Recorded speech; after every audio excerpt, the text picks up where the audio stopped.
sekarang ini dengan api Roh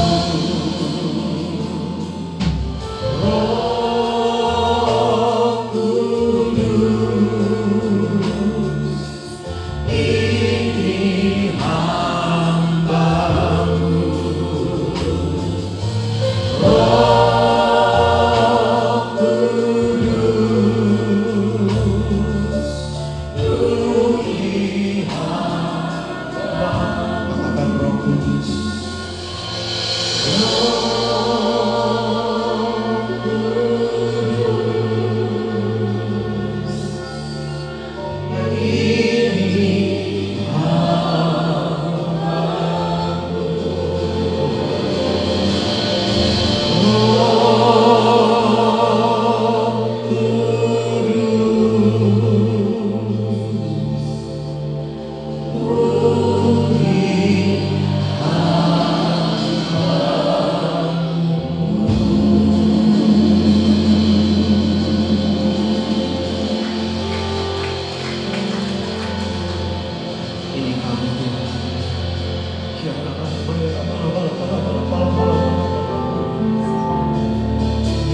Dimanapun kami ada saat ini Tuhan, Engkau Tuhan yang menemukan setiap kami. Kami akan berdiam diri di tempat di mana kami berada saat ini juga Tuhan. Kami mau buka hati kami Tuhan. Kiranya Kau menjamah kami dengan Roh Kudus Tuhan, dalam nama Tuhan Yesus.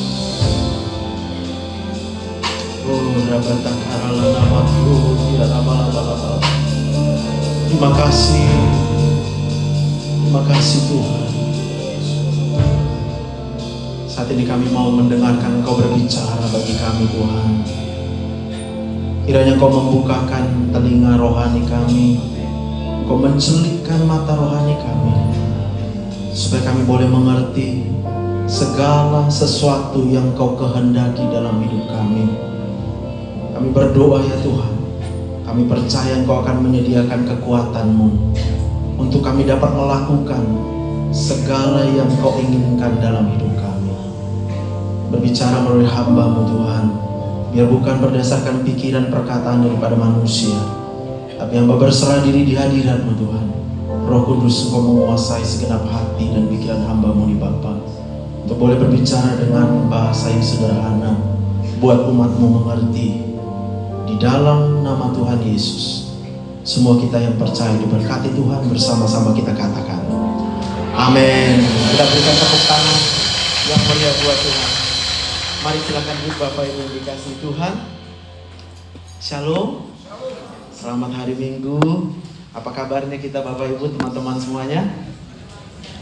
Ada yang luar biasa boleh, ada yang lagi sedih juga nggak apa-apa, ada yang lagi marah juga nggak apa-apa, ada yang lagi kecewa bahkan nggak apa-apa.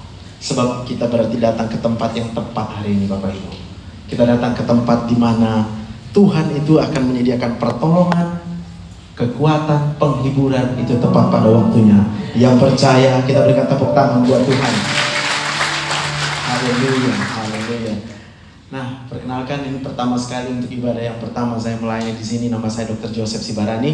Saya melayani sehari-hari sebagai dokter di rumah sakit, dan saya juga melayani di gereja kita sebagai pemimpin pujian dan juga untuk sharing firman Tuhan bagi setiap kita.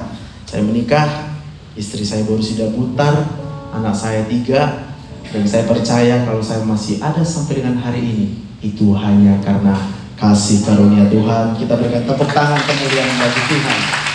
Amin. Nah, kita akan sama-sama belajar tentang karunia daripada Roh Kudus. Karunia Roh Kudus ini kenapa dicurahkan kepada setiap orang percaya? Dasarnya adalah Yesus. Jadi tanpa Yesus tidak mungkin ada Roh Kudus.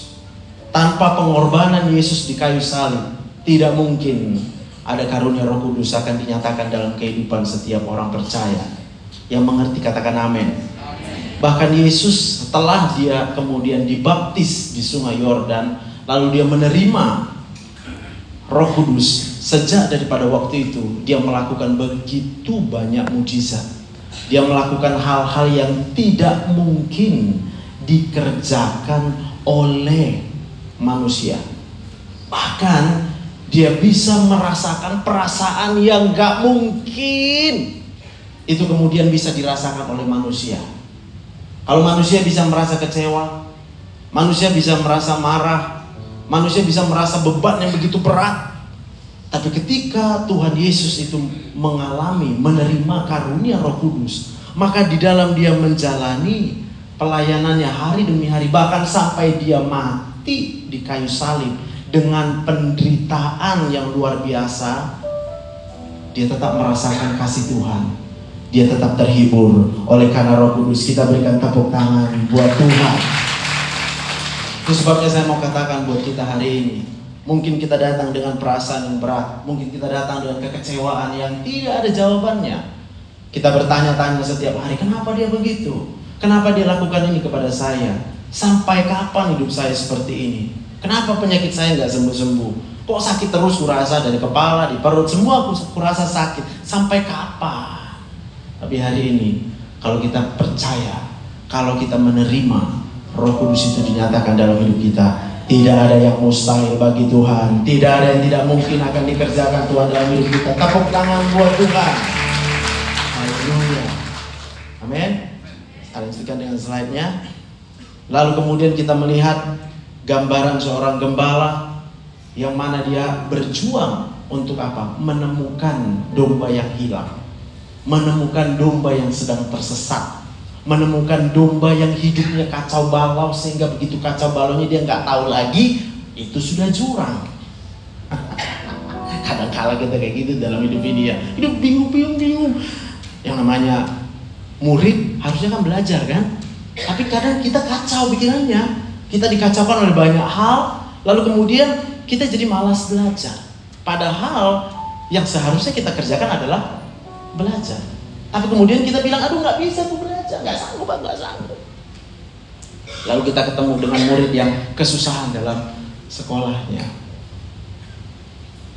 Ada yang mungkin kesusahan dalam hal ekonomi, kita panik, kita bingung, mau buat apa ya, aduh gimana ya, ini kita butuh duit ini dalam waktu yang cepat. Karena ada cicilan yang harus dibayar, ada kebutuhan anak-anak, ada kebutuhan ini, kebutuhan itu, kebutuhan ini. Lalu kita buat mikir, sampai kita pikir itu bukan korupsi. Lalu kita korupsi. Sampai itu bisa paham maksud saya, Bapak Ibu?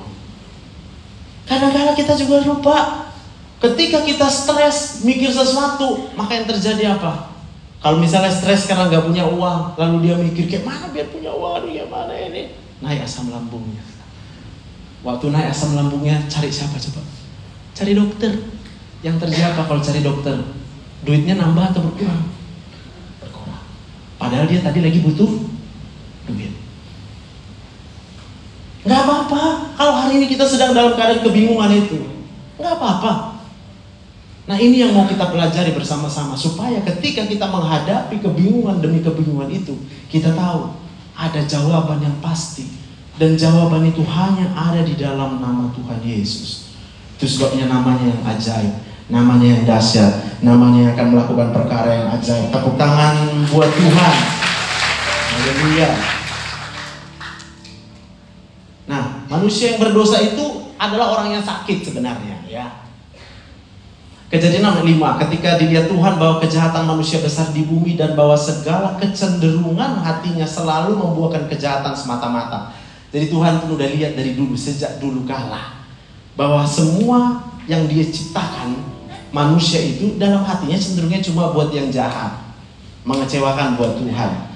Kejadian 7, berfirmanlah Tuhan, aku akan menghapuskan manusia yang telah kuciptakan itu dari muka bumi, baik manusia maupun hewan dan binatang-binatang melata dan burung-burung di udara, sebab aku menyesal bahwa aku telah menjadikan mereka. Jadi Tuhan pernah menyesal menciptakan manusia. Kenapa? Karena bebal, karena tidak mau mengikuti apa yang diinginkan oleh Tuhan. Lalu Kejadian 8:21, ketika Tuhan mencium persembahan yang harum itu, berfirmanlah Tuhan dalam hatinya, aku takkan mengutuk bumi ini lagi karena manusia. Sekalipun yang ditimbulkan hatinya adalah jahat dari sejak kecilnya, dan aku takkan membinasakan lagi segala yang hidup seperti yang telah kulakukan. Maka kalau kita hidup sampai dengan hari ini adalah karena Tuhan mengampuni kita. Bisa katakan terima kasih Tuhan, saya masih hidup karena Tuhan mengampuni saya. Bilang kiri kanannya, amin. Sebab sebagai menatap saya, apa maksudnya itu? Kalau aku masih hidup ya karena hidup lah. Bapak Ibu dikasih Tuhan, Tuhan dulu pernah marah, hilang sabar buat kita, lalu dia membinasakan semuanya. Tapi kalau kita baca di situ, oleh karena satu orang, yaitu Nuh, yang apa?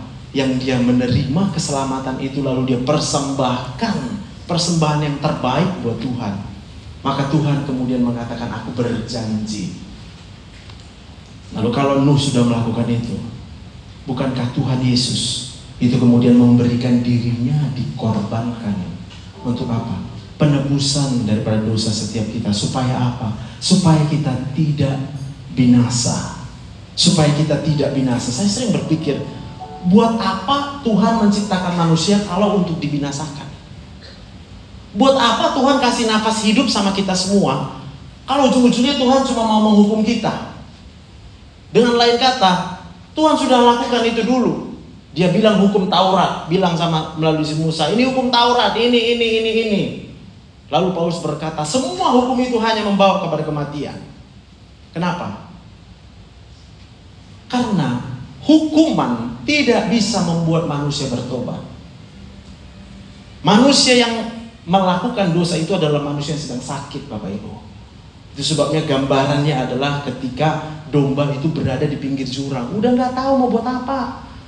Dengan lain kata, bukan gak tahu mau buat apa, semua yang dia perbuat sebelum dia sampai ke jurang itu adalah hal-hal yang salah, sehingga dia sampai di jurang. Katakan amin. Hari ini kita mungkin merasa hidup kita salah, kok kayak gini, kok begitu. Tenang aja di situ, tenang aja. Bilang tenang aja. Ada Tuhan Yesus menolongmu. Bilang. Kiri kanan. Tenang aja, bilang. Ada Tuhan Yesus menolongmu. Mana bisa dombanya nolong diri sendiri? Nah, itu sebabnya karunia Roh Kudus ini diberikan kepada kita. Boleh balikan slide-nya. Oke, sebelum aku menjelaskan karunia Roh Kudus, ini otak manusia. Ya. Semua manusia cenderung menyakiti Allah dan sesamanya oleh karena terlanjur mengalami hal-hal yang menyakitkan, yang menyebabkan pusat otak manusia menjadi sakit, sehingga juga menyakiti tubuhnya sendiri, menyakiti sesamanya. Oke, di mana pusat otak manusia? Lihat yang warna biru dan warna merah. Kalau mau dibacakan juga boleh. Itu namanya basal ganglia, amigdala, hipokampus, hipotalamus. Tempat apa? Perasaan kita, Bapak Ibu. Bapak Ibu rasa kesal? Di situ. Bapak Ibu rasa marah? Di situ. Bapak Ibu rasa khawatir, takut, gimana? Di situ. Cemas. Bapak Ibu merasa dikejar-kejar, dikejar hutang, dikejar orang jahat, di situ. Lalu kemudian semua saraf kita akan turun melewati pusat otak tadi, pusat daripada perasaan manusia. Sehingga apa? Apapun yang kita kerjakan udah pasti dalam keadaan kepanikan. Terus bagi saya mau katakan, kalau orang korupsi belum tentu karena dia niat jahat, dia panik, dia nggak bisa bedakan lagi, ini benar nggak, ini uangku atau bukan. Dia lupa kalau itu bukan uang dia, sebab dia cuma tahu dia butuh uang. Dia cuma tahu ngeri kali rasanya gak ada uang. Aduh, gimana nanti ini? Dia panik. Udah dah, tekin aja. Atau kemudian ada orang yang bekerja di rumah, dia udah begitu banyak hal yang mengecewakan, lalu datang ke tempat kantor dengan perasaan badan yang berat, ya kan? Lalu kemudian waktu kerja melayani orang atau melayani tuannya, dia lemas-lemas, capek aku, lemas sekali aku rasa. Lalu orang bilang, kamu memang pemalas. Bapak Ibu yang dikasih Tuhan, Tuhan gak ciptakan pemalas, tapi Tuhan tahu Begitu banyaknya hal-hal yang terjadi dalam hidup manusia yang kemudian akan melukai, menyakiti perasaan kita. Lalu karena pusat perasaan tadi di otak itu sendiri, maka apapun yang kita kerjakan menjadi tidak sehat. Yang paham katakan amin. Dan Tuhan tahu. Maka di Kejadian tadi dikatakan, aku tahu di dalam hati semua manusia ini cuma ada hal yang gak enak ini. Niatnya cuma yang jelek aja, cuma mau senangnya aja. Tapi gak apa-apa. Bilang kiri kanan, gak apa-apa. Kau kumaafkan, bilang. Bilang. Kamu saya maafkan, bilang. Iya ya. Kita dimaafkan Tuhan gak? Enggak kali ya. Siapa di sini yang merasa dimaafkan Tuhan, angkat tangan? Wih, tepuk tangan buat Tuhan.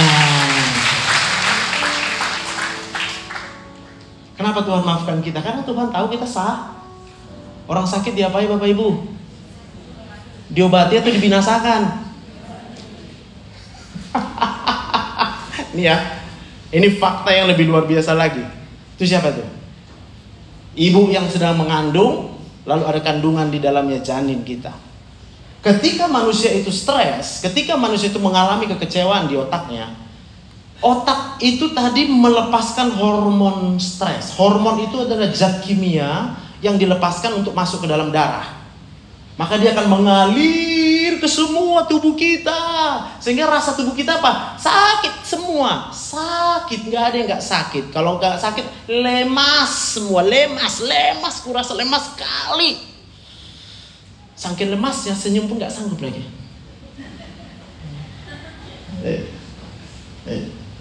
Paham?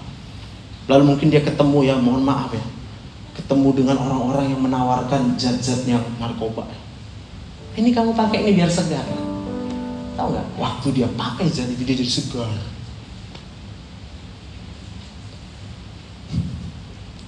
Bapak-bapak mungkin stres dengan istrinya, stres dengan keadaan ekonomi, stres dengan persoalan, ya kan?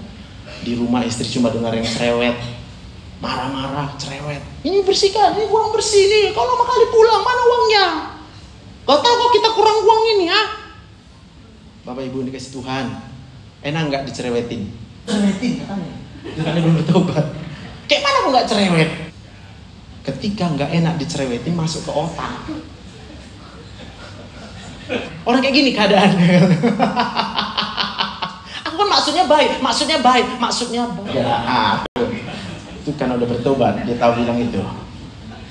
Yang udah bertobat pasti tahu bilang enggak. Karena kalau dibilang enak dicerewetin, pasti jawabannya gini. Ya wajar kan. Aku lupa. Apa manusia bisa lihat isi hati orang? Apa manusia bisa lihat maksud? Nggak bisa. Jadi kalau ibu cerewet atau saya cerewet atau bapak marah-marah, walaupun bapak bilang maksudnya baik, ingat, yang kita marahi itu manusia, benar ya? Manusia nggak bisa lihat isi hati, maka yang dia dengar cuma marahnya kita.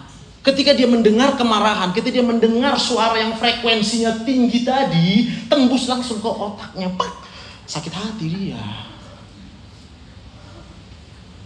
Kalau ada orang bodoh, dimarahin atau diajarin?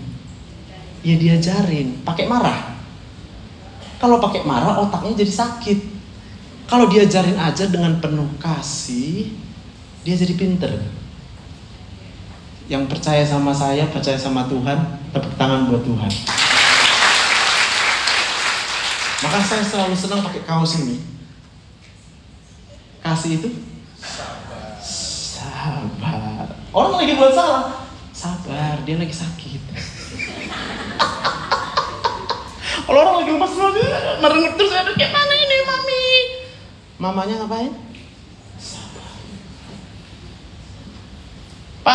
Pak mungkin pulang ke rumah lalu kemudian menjumpai istri yang sedang panik melihat pekerjaan yang gak siap-siap. Bapak ngapain? Sabar. Kenapa Bapak bisa sabar? Bapak duluan dulu Pak menerima kesabaran Tuhan.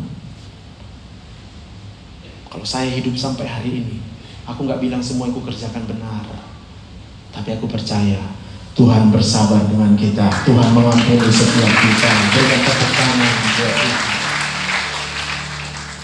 Bilang kiri kanannya, kamu ku maafkan.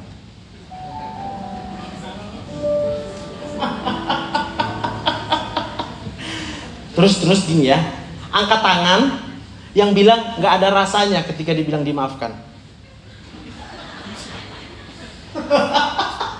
Gak ada pengalaman yang lebih menyenangkan, membahagiakan selain ketika kita dimaafkan. Kenapa dia memaafkan kita? Karena dia tahu kita sedang salah. Kita butuh pertolongan. Coba dari A aja. Hatiku tenang berada dekatmu, Kaulah jawaban hidupku. Haleluya. Hatiku tenang berada dekatmu, Kau yang pelihara hidupku. Pertolonganmu begitu ajaib, Kau telah mengikat hatiku. Di saat aku tak sanggup lagi, di situ tanganmu bekerja. Pertolonganmu begitu ajaib, Kau telah mengikat hatiku. Kini mataku tertuju padamu, ku rasakan kasih-Mu Tuhan. Katakan pertolongan-Mu begitu. Tinggal di mana kau berada saat ini. Mungkin persoalanmu banyak, hatimu kesal, kau kecewa. Tinggal di situ. Terima pertolongan dari Tuhan. Haleluya. Di situ tanganmu bekerja. Pertolonganmu begitu ajaib, Kau telah mengikat hatiku. Haleluya. Kini mataku tertuju padamu, ku rasakan kasih-Mu Tuhan. Kini mataku tertuju padamu, ku rasakan kasih-Mu Tuhan. Kini mataku tertuju padamu, ku rasakan kasih-Mu, Yesus,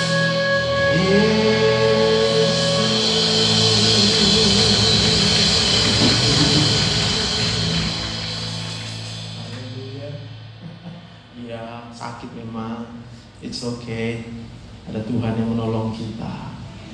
Ya bingung sih, bingung. Ya karena kita mikir dengan pikiran kita. Ada Roh Kudus yang sanggup melakukan apa yang tidak dapat dilakukan oleh manusia. Saya kembali di sini. Janin ini yang di dalam kandungan seorang ibu nggak tahu apa-apa, itu udah stres dari lahirnya. Kenapa? Ini pembuluh darah itu kan ada yang masuk ke umbilikus, tali pusar itu ya. Itu adalah darah dari ibu yang mengalir kepada janin, pada bayi, sehingga dia bisa tumbuh dan bisa hidup selama di kandungan. Dia nggak bisa tarik napas di situ, air semua itu air ketuban.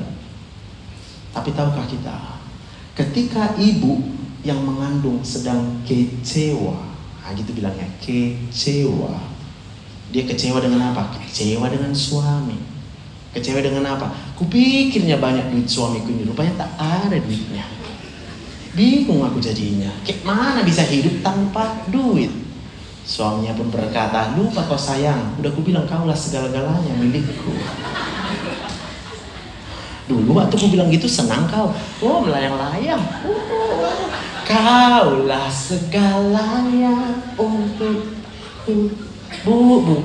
Ibu, dia bukan nipu, Bu. Dia jujur. Sehingga dia nggak punya apa-apa lagi kecuali ibu. Terus ibu kan mau, kan senang kan ibu dibilang segalanya.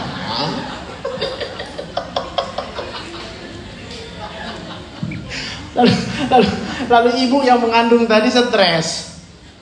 Belum lagi ketemu dengan mertua.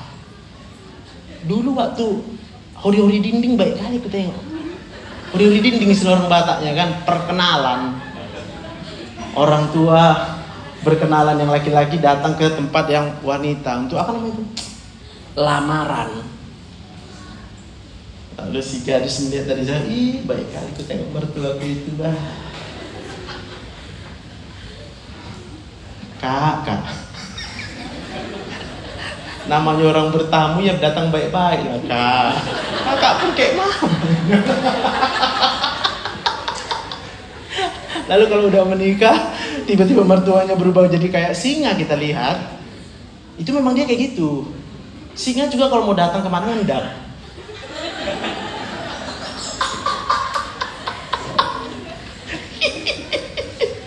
Jadi kalau ada ibu-ibu, ya pasangan-pasangan muda yang kau kecewa dengan mertuamu hari ini bertobat.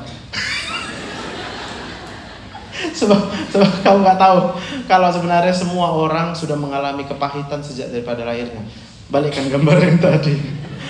Nah, maka hormon stresnya akan dilepaskan ke dalam aliran darah.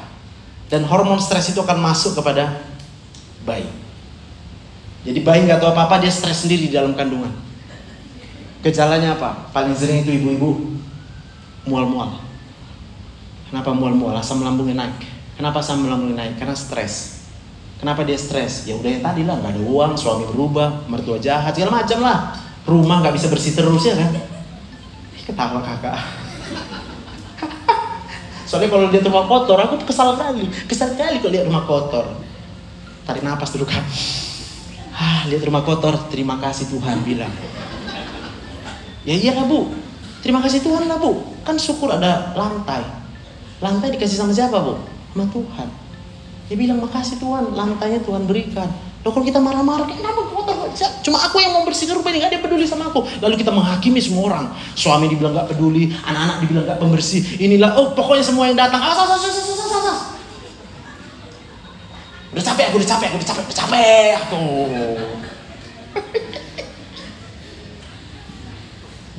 Bapak Ibu kita perlu Roh Kudus. Bilang kiri kanannya kita perlu Roh Kudus. Kamu perlu Roh Kudus. Bilang kamu perlu Roh Kudus. Lalu karena si bayi tadi juga merasakan stres akibat dari zat kimia yang mengalir ke otak bayi tadi, dia juga akan memunculkan lagi loh rasa stres. Bisa? Paham yang aku maksud? Lalu rasa stresnya tadi juga akan memunculkan lagi zat kimia stres, masuk lagi ke pembuluh darah ibu. Maka ibu 2 kali lipat stresnya ibu mengandung. Itu sebabnya semua orang bilang, aduh karena nggak tahunya kau sakitnya mengandung, iya kan? Karena nggak tahunya kau sakitnya kau kandung dalam hati anak, siapa suruh? Lah kan iya, emangnya aku mau aku dilahirkan? Aku dilahirkan bukan karena aku mau, karena mamaku yang mau. Tepuk tangan buat Tuhan. Terus mamanya ada kenapa? Karena Tuhan yang mau. Jadi kalau kita ada hari ini bilang itu karena Tuhan yang mau kamu ada. Tepuk tangan buat Tuhan.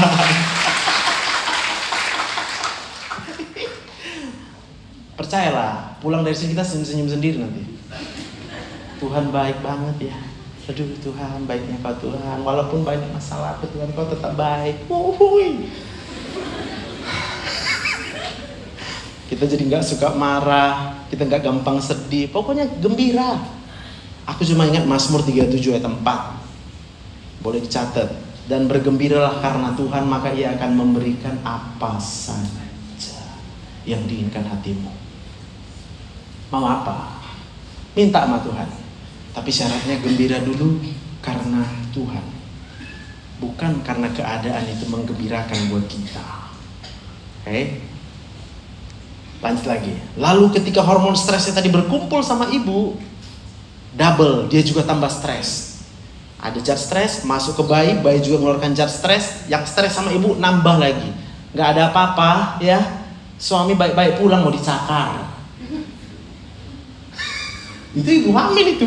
Kenapa? Dia sedang menerima hormon stres yang dilepaskan dari si janinnya. Maka dia bisa tiba-tiba benci lihat suami. Pak, yang nanti mau menikah sabar-sabar ya.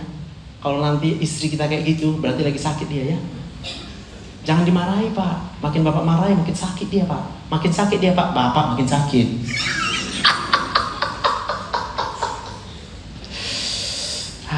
Itu sebabnya kalau kita tidak memahami kebenaran ini, nanti kita akan berujung pada apa? Hidup yang rasanya tersesat, gak ada jalan keluar, gak ada pertolongan, semua bingung, stres sendiri. Maka Tuhan katakan hati yang gembira adalah obat yang manjur. Kayak mana mau gembira? Ya udah nggak apa-apa, bilang. Kasih obatnya dok. Ya udah yang gembira.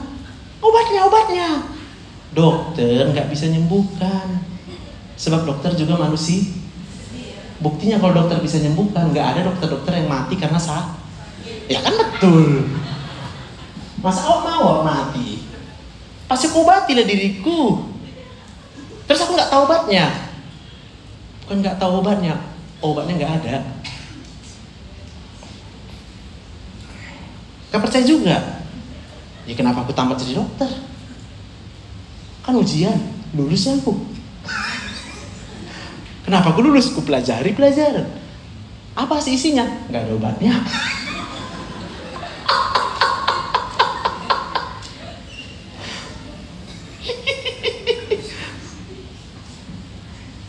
Yang mengerti lambaikan tangan dulu. Tepuk tangan buat Tuhan. Dah, balik. Dah, jadi sama-sama stres sampai akhirnya kita pernah dengar baby blues syndrome. Ya, maka ketika setelah melahirkan dia dilihat nih lagi anaknya nangis pula kan.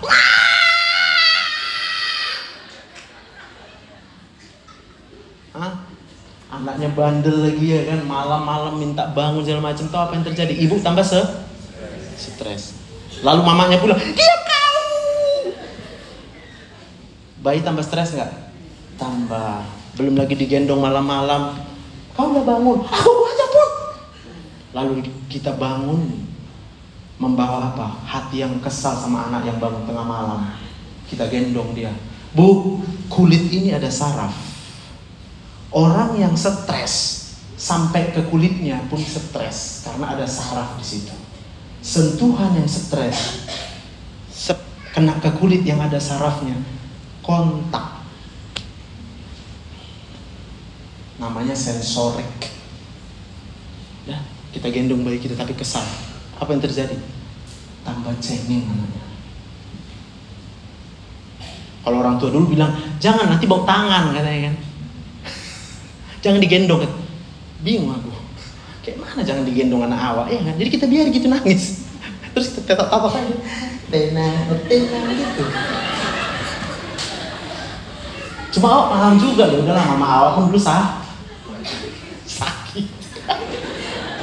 Lah kan betul Inang. Kalau cerita sama kami cuma itu yang dibilangnya. Karena nggak tahunya kalian sakitnya dulu kami ya. Kalau kalian tengok suka-suka kalian aja sekarang. Ya ma, ya. Setelah aku tahu kebenaran ini aku gini sama ya ma. Maka jangan lawan orang tua. Apapun yang dibilangnya iya. Hormatilah orang tua. Jangan kau lawan. Kalau cerewet dia karena sakit dia.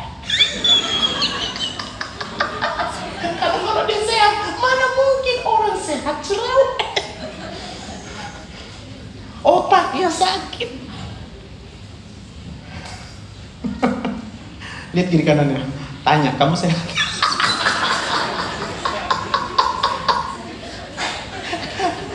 Kalau ketawa dia berarti sehat dia. Tapi kalau gini dia, "Masuk kau apa?" Itu dia sakit Bapak Ibu. Tepuk tangan buat Tuhan. Kita kadang gitu kan. Kita buat yang benar, yang baik buat orang. Tapi dia senyum pun enggak. Mau boro-boro dia mau melakukan kembali apa yang kita berikan, dia berikan lagi. Boro-boro. Lalu kita memutuskan untuk kecewa. Jangan. Kalau kau kecewa berarti kau lagi sakit. Tapi kalau kau berpikir, ya udah aku lakukan yang baik. Kalau dia nggak bisa nangkep kebaikan itu, artinya dia sedang sudah selesai.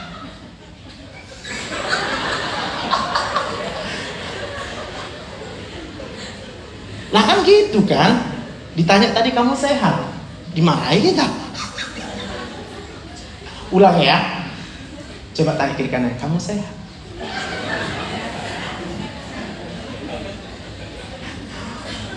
Kalau dia ketawa tersenyum berarti dia sehat. Kalau kita sehat semua karena Tuhan saja.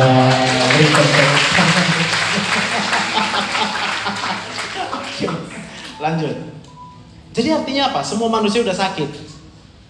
Nah, untuk apa Roh Kudus? Roh Kudus itu memberikan karunia. Karunia artinya the gifts, the manifestations. Yaitu segala hal yang dikerjakan sendiri oleh pribadi Roh Kudus. Saya garis bawahi di sini tanpa usaha dari kita. Kita nggak perlu buat apa-apa. Tuhan yang bekerja melalui Roh Kudus. Dan manusia hanya sebagai bait Roh Kudus saja. Katakan kiri kanannya, kamu mau jadi bait Roh Kudus? Dari Eba. Ku buka hati untuk jamaahmu, berserah penuh di hadiratmu. Kau ambil alih seluruh hidupku, di altarmu menyembah. Mari buka kedua kaki, katakan ku buka jamaahmu. Mari berserah. Roh Kudus mau melakukan pekerjaan yang baik dalam hidupmu. Terima. Kau ambil alih seluruh hidupku, di altarmu menyembahmu. Amin. Nah, apa yang dikerjakan Roh Kudus? Biar bisa ditutup, nanti nggak siap-siap korbannya. Roh Kudus itu karunianya ada banyak sekali. Hikmat, jadi pintar. Katakan kamu jadi pintar karena Roh Kudus. Pengetahuan, pintar. Iman, kita jadi percaya sama Tuhan. Itu adalah pekerjaan daripada Roh Kudus. Pekerjaan kita apa? Cuma buka hati. Ini Tuhan, aku buka hati untuk kau. Oh iya. Tapi kalau lagi disakiti nggak apa-apa, aku buka hati untuk Roh Kudus. Tapi kalau nggak punya uang, ya buka hati lah buat Roh Kudus supaya dikasih uang, gitu kan? Amin. Lu masa nggak amin? Itu termasuk dia memberikan mujizat, dunameon. Bukankah itu namanya mujizat? Tiba-tiba kita nggak tahu itu ya jalan keluar, terus Tuhan kasih gitu loh. Yang kasih Tuhan. Pekerjaan siapa? Roh Kudus. Kita ngapain? Cuma terima. Lalu kalau kita cuma terima, bisa bilang terima kasih Tuhan. Bilang sama saya, terima kasih Tuhan, saya masih hidup. Enak nggak bilangnya? Enggak kan? Karena nggak tahu kita apa yang dikasih Tuhan kan? Tarik napas. Apa yang kita tarik? Napas. Apa itu napas? Udara. Apa itu udara? Oksigen. Jadi waktu kita tarik oksigen, hiduplah kita. Maka kita hidup karena dikasih Tuhan. Bilang apa? Terima kasih Tuhan, saya masih hidup. Lalu oksigen akan bertukar jadi karbon dioksida, kita buang. Apa itu karbon dioksida? Racun, mati, kematian. Kadar yang tinggi di dalam otak kita, CO2 itu akan membunuh sel-sel otak, membunuh sel-sel jantung, membunuh sel-sel ginjal, membunuh semua sel dalam tubuh kita. Kalau bukan karena Tuhan. Lalu kemudian Tuhan sediakan matahari. Untuk apa? Mengubah CO2 menjadi O2. oleh tumbuh-tumbuhan hijau yang terkena sinar matahari, sehingga kita tidak pernah kekurangan oksigen, kita tidak pernah kekurangan pertolongan Tuhan. Pertolongan Tuhan tepat pada waktunya. Tepuk tangan buat Tuhan. Kita ngapain? Bilang kiri kanannya, cuma terima aja. Bilang terima aja. Gak ngapa-ngapain. Lagi lemas itu lemas masih. Masih bisa napas? Bisa tarik napas, bilang. Ada napasnya? Ada. Bilang apa sama Tuhan? Thank you Jesus. Sebab kalau hidup itu ada karena Tuhan mengampuni kita. Bukti Tuhan mengampuni kita hanya karena pengorbanan Tuhan Yesus di kayu salib. Tidak ada jalan lain kecuali pengorbanan Tuhan Yesus di kayu salib menghidupkan kita. Amin. Oke. Semuanya itu membedakan macam roh, menafsirkan bahasa roh, kesembuhan. Nah, yang pengen sembuh hari ini jangan cari dokter. Dokter nggak bisa sembuhin kamu. Hanya Roh Kudus yang bisa sembuhkan. Ngapain kita? Terima aja. Lagi sakit ya terima aja. Apa yang kau terima? Napas. Apa itu? Kehidupan. Bilang apa kalau udah diterima? Makasih Tuhan. Bujur Tuhan. Kamsia. Supaya apa? Supaya kita bisa jadi tenang. Kalau kita jadi tenang, kita bisa ditolong Tuhan. Kalau kita ikut campur dengan pekerjaan Tuhan, apa yang terjadi? Kita malah tambah runyem masalahnya. Tapi mertuaku jahat kali sama aku. Tarik nafas dulu kau, Kak. Masih hidup kau? Masih. Bilang apa? Makasih Tuhan, aku masih hidup. Jadi saya selalu mengajarkan sama anak saya dari sekarang ya. Dia SD kelas 2, ada SD kelas 4, TGIA. Nah, apapun yang kamu rasakan, TGIA ya. Apa itu Pak? Thank God I'm alive. Terima kasih Tuhan, saya masih hidup. Mungkin kamu diejek sama teman-teman, gak apa-apa, bilang aja sama dia TGIA, bilang. Pasti temanmu nanya, apa maksudnya, apa mas? Mau tahu maksudnya, bilang. Sini duduk, cerita. Artinya thank God I'm alive. Paham ya?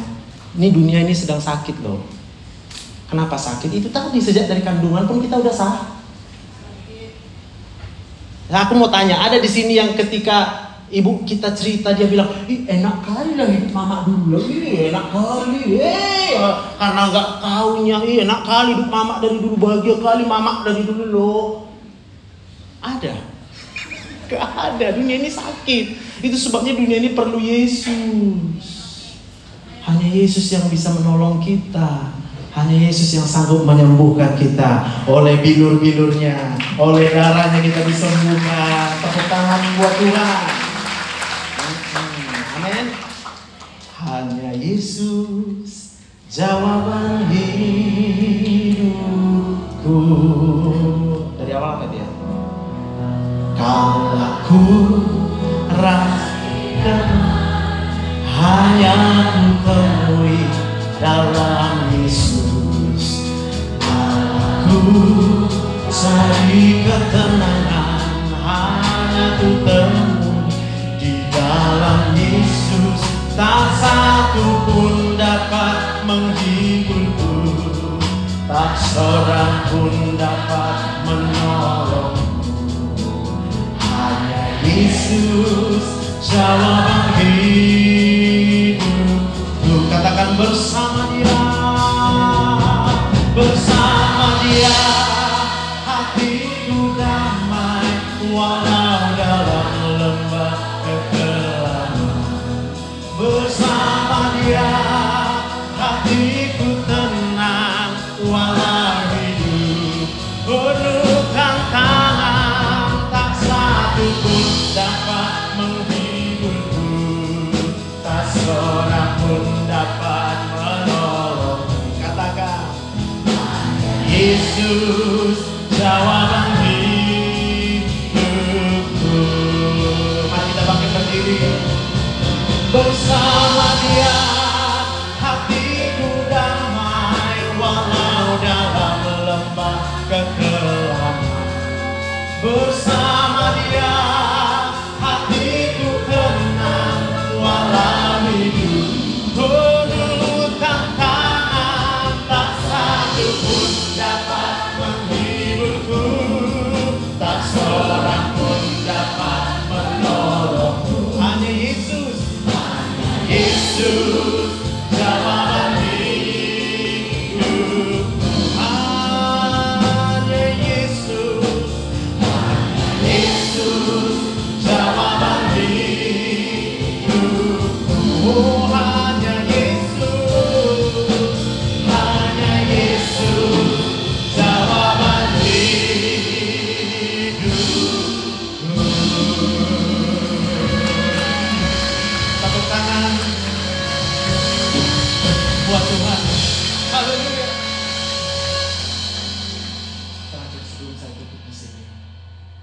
Apapun yang kita alami, kita sedang sakit. Apapun yang dikerjakan orang dalam hidup kita, karena dia sedang sakit. Hanya Yesus yang sanggup menolong kita. Datang sama Yesus untuk apa? Untuk ditolong. Bagaimana cara supaya kita ditolong? Bapak Ibu yang dikasih Tuhan, tenang. Sebab di dalam tinggal diam dan tenang terletak kekuatan Tuhan. Aku tahu masalahmu berat. Tenang. Lalu bagaimana supaya kita tenang? Bapak Ibu tarik nafas, lambat aja. Lalu katakan, terima kasih Tuhan, saya masih hidup. Oh, belum tenang?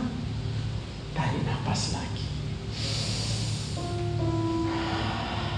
Katakan, terima kasih Tuhan, saya masih hidup. Oh, masih kesal, aku masih kesal. Tarik nafas lagi. Katakan, terima kasih Tuhan, saya masih hidup. Ih, masih pala kali aku nih, pala kali. Tarik nafas. Katakan, terima kasih Tuhan, saya masih hidup. Supaya apa? Supaya kita bisa ditolong Tuhan. Dengan cara apa? Roh Kudus akan mengerjakan karunia-Nya. Kita diam aja. Kita diam aja. Kau sedang benci sama orang, kau tarik nafas dan bersyukur terus sampai rasa bencimu hilang. Sebelum rasa bencimu hilang, kau gak bisa ditolong Tuhan. Kenapa? Kau akan melakukan perbuatan-perbuatan yang bodoh. Dan itu akan membuat kau semakin jatuh ke dalam jurang. Tapi waktu kau berpegang, udahlah, cuma ranting ini hidupku, ranting ini dari Tuhan ini, pegang sama ranting. Tunggu Tuhan, Dia akan menyediakan pertolongan. Itu tepat pada waktunya. Pembelaanmu akan datang tidak lama lagi. Kita berikan tepuk tangan buat Tuhan. Haleluya. Ku buka hati untuk jamahanmu, berserah penuh di hadiratmu. Kau ambil alih seluruh hidupku, di altarmu menyembahmu. Kau ambil alih, kau ambil alih seluruh hidup. Kau ambil alih, kau ambil alih seluruh. Kau ambil alih, kau ambil alih seluruh hidupku, di altarmu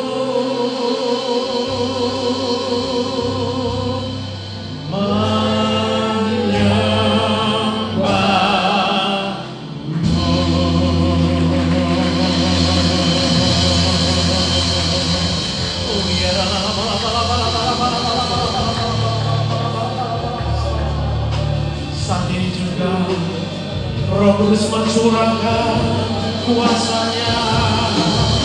Haleluya.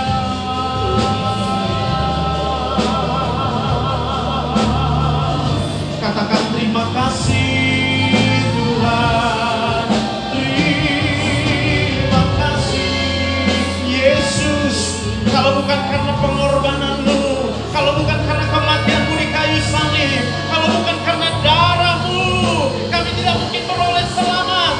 Dalam nama Yesus Tuhan.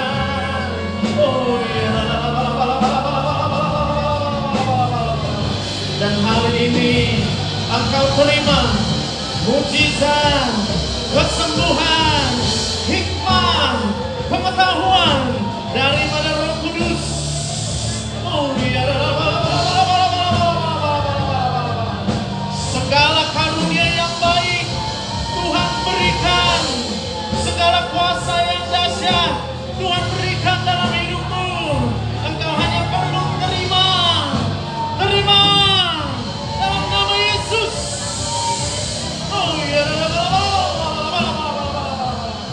hari ini yang sakit disembuhkan, yang lemah dikuatkan, yang semangatnya patah dihiburkan, sebab Dia penolong yang setia. Haleluya. Oh iya.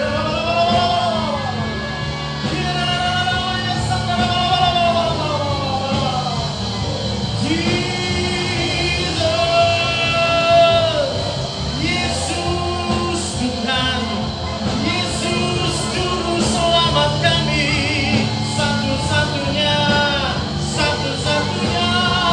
Haleluya. Kami bersyukur Tuhan, kami bersyukur di hadirat-Mu.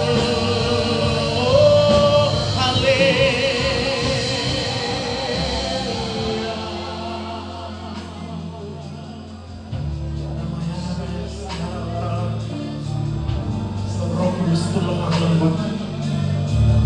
Dia hanya dapat menghampiri hidupmu ketika engkau menjadi tenang. Buatlah dirimu tenang dengan apa? Dengan mengucapkan syukur untuk setiap nafas yang Tuhan berikan buatmu. Sehingga ketika engkau menjadi tenang, Roh Kudus ambil alih segala sesuatu. Roh Kudus akan bekerja berdasarkan apa yang kita tidak mampu lakukan. Dia akan lakukan dengan kuasa-Nya. Terima kasih Bapa yang baik. Hamba-Mu selesai berbicara pada pagi ini. Seluruhnya kami berserah hanya kepada Tuhan saja. Sebab Tuhan tidak pernah tinggalkan kami. Tuhan akan tetap menyediakan pertolongan tepat pada waktunya. Di dalam nama Tuhan Yesus, semua kita diberkati Tuhan. Mari bersama-sama kita katakan amin. Tuhan Yesus memberkati kita. Silakan duduk Bapak. Puji nama Tuhan. Bapak Ibu yang terkasih, tiba saatnya kita akan mempersiapkan persembahan kita. Mari Bapak Ibu tadi telah mendapatkan amplop persembahan dapat memasukkan ke dalam amplop. Silakan Anda, amplop persembahan yang dijalankan pada setiap kita. Selamat